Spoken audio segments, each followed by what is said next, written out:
We move on to the 9 p.m. edition of the Urban Debate, and we're going to get you the big stories of the day. We're going to go to depth of each of these stories and then bring you expert views. We will also revisit the story of fuel, the tax cut, and bring you reactions from on ground. But let me start off by talking about a big challenge that we're also facing in at least 9 states and union territories.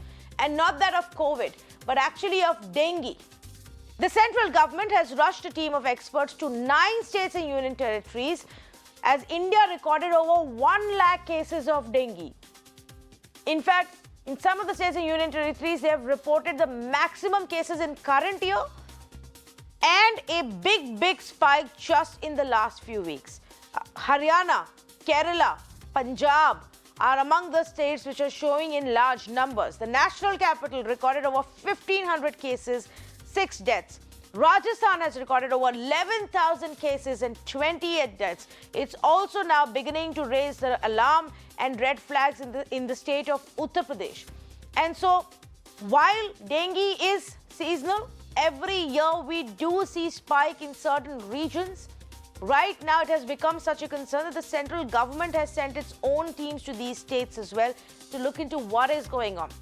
Let's try and understand. Dr. Rajiv Das Gupta, chairperson of the Centre for Social Medicine and Community Health, JNU, joins me this evening. Dr.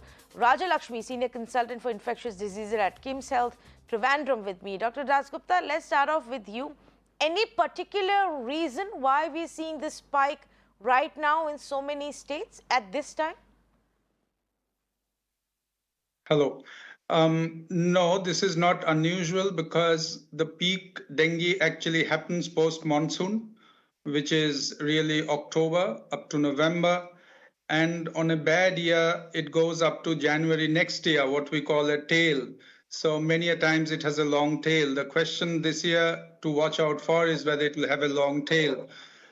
Generally, with years with heavy monsoons actually witness long tails. So my guess is this would go up to December, January. That's one. Second, if you see the last 5 years or so, the annual cases in India has ranged between 1 lakh to 1.5 lakhs, more around 1.5 lakhs in the last 3-4 years. Deaths have been below 200, but these are reported cases, so it's likely that the community caseload may be higher. And finally, deaths, at least reported deaths, are mostly higher in more urbanized states. And that's again something to be expected because dengue or the incidence of dengue does have a strong correlation with urbanization.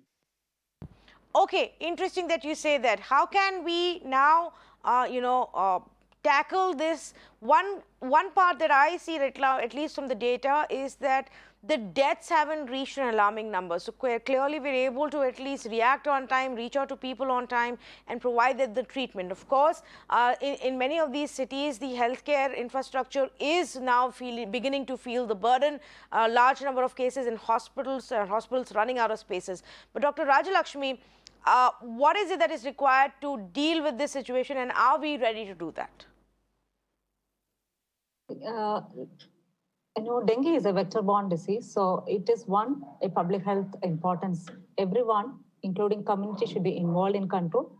And at the personal level, we have to educate the patient as what are the warning signs, just like COVID, what are the warning signs of dengue, and how to take care at home before they report to doctor. At least there needs one doctor consult, and they will be educating about hydration, which is the core of dengue, I should say. So if you manage the initial part of up to 1 to 3 days to 5 days with good hydration, I think most of the dengue symptoms as well as the dehydration part will be overcome. So one, educate the public about early warning signs of dengue, when to approach hospital. And number 2, the public health. It is a community should take part in all the activities because dengue is an indoor mosquito. So unless your household as well as your surrounding is clean, you cannot overcome this. Vector control is obviously definitely important in large scale, and post monsoon it is very difficult because we will have a lot of waterlogging. you will have a lot of small, it is not a large area of waterlogging. What we are talking about is tires, small bottles, and even small containers, which is kept outside getting waterlogged.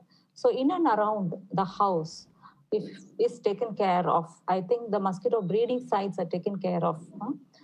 There will be large amount of vector control happening that way. So it needs community participation. It needs community participation. It also needs the local authorities to ensure this part is done. You know, Dr. Rajiv Das Gupta, of course, because the public health system has also been so burdened and stretched. Dealing with a pandemic, there is often a concern that, you know, we must not forget some of these usual seasonal things that we have to do, which is perhaps why this time around the onus also needs to be more on people to watch out for and alert the authorities to say, okay, you haven't cleaned this up yet, or you haven't closed that part up yet, that drain up yet, and that needs to be done. But you say that this will continue for several weeks. Should the states then begin to move in terms of setting up special wards in some of these concerned states? See, to put this in perspective, in 1996, when the epidemic happened in Delhi, just this one city had 400 plus reported deaths. And over the last, say, 5 years, the deaths in the country has been between 100 and 200. So obviously all states have learned, treatments have been standardized, and so on and so forth. So comparatively speaking, we are certainly a lot wiser and a lot more comfortable in aggregate terms. Doesn't mean this can't be a bad year. This could be a bad year. I don't know. It's too early to comment on that. But as Dr. Rajalakshmi said, two things. One, of course, the community responsibilities, the individual responsibilities, a lot to do with what's happening in and around your household. At the same time, the role of the municipal governments, municipal bodies is extremely strong. I myself have been in the municipal health services in the city of New Delhi, in the Municipal Corporation of Delhi, for 10 years through the major dengue years of 96, later around 2000, 99, 2000. So the Delhi's system has grown and grown incrementally through sustained inputs with very strong participation from all agencies led by respective health ministers, the respective state health ministers, and this is cutting across party lines because this was made a priority in Delhi following the epidemic.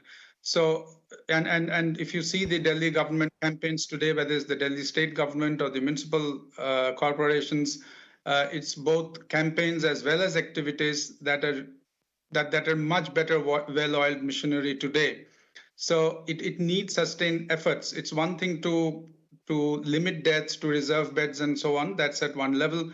But slowing down the epidemic, because diseases like dengue, chikungunya, cerebral malaria, these have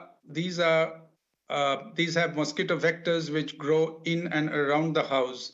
It's pretty difficult to put a very rapid break to this. This has a momentum of its own. It takes time to slow down. That's why the tail goes on till December, January.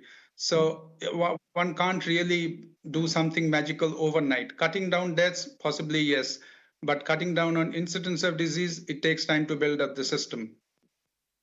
Yes, in fact, you have made a very, very valid point, and these are not changes that can be done overnight. Of course, what we do overnight can only help us tackle, you know, the current pressure and the current stress. But it's the sustained, gradual change that will help us. Dr. Rajalakshmi, would you want to weigh in on this as well? Yep. So we know that post-monsoon, the breeding happens. So when if we can accelerate the vector control during this period spontaneously without an outbreak happening, it will be good in the form of whatever fogging or major community education, and then at the ward level, whatever can be done to reduce the vector control by pesticide or whatever means, plus education is important as soon as the monsoon begins. So we know that monsoon lasts for weeks. And when it is flooded and continuous rain, it is okay. But then soon after that, we usually have the peak in Kerala. The peaks occurs even in June after the monsoon. So the vector control, ideally, priming of the community as well as all of us and the control should begin as soon as the monsoon season begins. And during winters, we usually don't find that much of dengue. We know that below the 16 degree centigrade, that vector doesn't survive. So probably in winter, it will subside and we can see the less number of cases, but not in Kerala because there's no winter in Kerala. Humidity, rainfall, both and the temperature are very, very conducive for the vector in our state. That's the challenge that we face. We face the three combination, and this is very, very conducive for the vector to multiply, and as well as their incubation period, external incubation period, where the virus multiplies in the vector is also very short because of the humidity, temperature, and the rainfall that is very conducive in Kerala. So the burden is high. So our vector control should also be charged, or which should be accelerated during this phase, as plus the community, sensitizing the community about all this, and then comes the treatment part. We know that there is no good vaccine for this, so it's only vector control by all means, and prevention of mosquito and indoors by using mosquito repellent and nets. Yes. Well, these are experts who are telling us, how to prepare better, how to, tackle this better before the situation goes out of hand this year or anytime after that, to learn our lessons and to work towards reducing this case pressure. Thank you so much to both of you for joining me on this conversation. I want to also bring in some reports. As the cases surge, for example, in the state of Rajasthan, the hospitals are under a lot of pressure. Pushpendra from Times Network actually brought us this report from the JK Lone Hospital in Jaipur, where multiple children suffering from dengue are being treated while they are on the same bed. Young lives being risked as medical infrastructure in the state is unable to cope with this sudden surge in cases. Infusion set से टपकती एक एक बूंद जब जिस्म तक पहुंचती है तो मरीज को राहत मिलती है, लेकिन जब संख्या की बात करेंगे तो मामला राहत से आहत पर आ जाता है। अब देखिए, ये अस्पताल है जेके लॉन और उसका ये वार्ड देखिए, जहां एक बेड पर दो मरीजों को भर्ती करना पड़ रहा है। डेंगू की हालत ये है कि प्रदेश में जयपुर एक ऐसा शहर हो गया है जहां 2000 से ज़्यादा मरीज डेंगू के हैं। इतना ही नहीं, बल्कि राजस्थान देश में पहले पायदान पर आ गया है जहां डेंगू पैर पसार रहा है। व्यवस्थाओं के आलम की बात करें तो वो आपके सामने है। आप देख सकते हैं किस तरह से एक एक बेड पर दो लोगों को भर्ती किया गया है, क्योंकि बेड कम है, संसाधन कम है। स्टाफ लगातार काम कर रहा है, दिन रात की ड्यूटी कर रहा है, बावजूद इसके डेंगू है कि अपने पैर पसारता जा रहा है। स्थितियां बड़ी भयावह हैं। तस्वीरों में आप देख सकते हैं, ये राजधानी जयपुर के अस्पतालों का मंजर है, जहां पर मरीजों की संख्या जिस तरह से बढ़ी हुई है वो आप साफ तौर पर देख सकते हैं। खास तौर पर डेंगू बच्चों में ज़्यादा दिखाई दे रहा है। यही वजह है कि जेके लोन में लगातार बच्चे पहुंच रहे हैं। लेकिन यहाँ के स्टाफ, उनसे भी हम थोड़ी बात कर सकते हैं। सर, क्या स्थिति है डेंगू की? अभी दिन में कम से कम अभी 50 या 60 लोग एडमिट हो रहे हैं। अभी हम संभालने के लिए भी बहुत मुश्किल हो रहा है। 12 घंटे में इतना पेशेंट्स एडमिट होते हैं। एक बाहर में कॉरिडोर में भी बेड लगा के अभी संभाल रहे हैं जी। एक बेड पर कई मरीजों को रखना पड़ रहा है।